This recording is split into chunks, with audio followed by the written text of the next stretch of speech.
Hi friends, it's Linda here, and this week is all about snakes and some of the myths that go along with those snakes. We're going to bust a few of those too along the way. Now this is a corn snake that I have. This is Maisie the corn snake.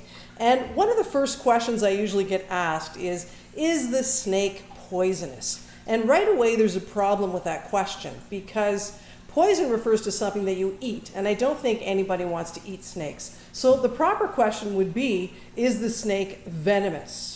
And if it was venomous, that would mean that if it bit me, it would be able to inject a venom. And the answer to that question is no, it is not a venomous snake. Now the question I have for you is, do we have any venomous snakes in Ontario? Yes, we do. So let's take a look at one. Here he is, the Massasauga rattlesnake, and they can be found up in Georgian Bay, the Bruce Peninsula, and on the shores of Lake Erie. Unfortunately, they're on the threatened list, which means if things don't improve for them, they could become an endangered species. Ironically, no one has died from a snake bite in Ontario in more than 50 years. Probably the second most common question I get about the corn snake is, does it bite? And my answer to that question is any animal that has teeth is capable of biting. But actually, the question should be, will it bite? It's actually more dangerous for the snake to bite than it is for me to be bitten by the snake, because our normal reaction to being bitten is usually pulling our hand away, and the process of doing that could accidentally break off one of their teeth. And here's why that's a problem for them. They don't use their teeth for chewing because they swallow what they eat whole, but their teeth do help them in the swallowing process. So without those teeth, it would make it very difficult for them to eat.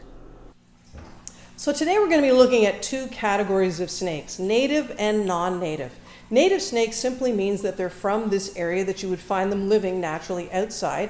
And non-native snakes, you don't find them here at all. They're not from here. They're usually from another country. And the only time you'd find them here is at a zoo or perhaps a pet store. Now, some people think that you can go outside and capture a snake, a frog, or a turtle and make them into a pet. And that's a common myth. You actually can't do that. It's against the law.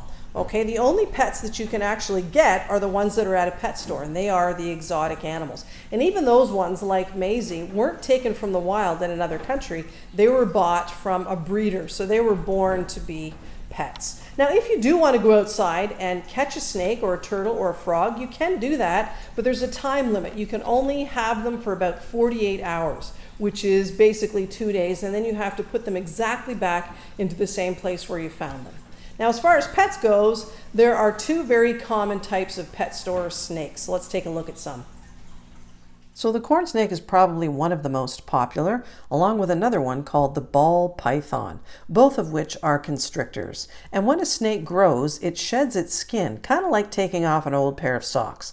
Let's take a look at a common native snake to Ontario. The biggest myth about this snake is that it's known as a gardener snake or a garden snake, both of which are incorrect. Its real name is an eastern garter snake. It's a T, not an N, and there's no reason to be afraid of this snake. However, they do have a special defense called musking, which means if they were frightened by you, they might spray out a stinky liquid onto your hands that you could always wash off later. It's no big deal.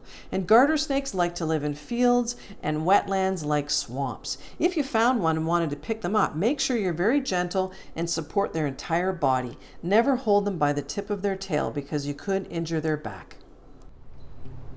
Don't forget to get outside and enjoy nature.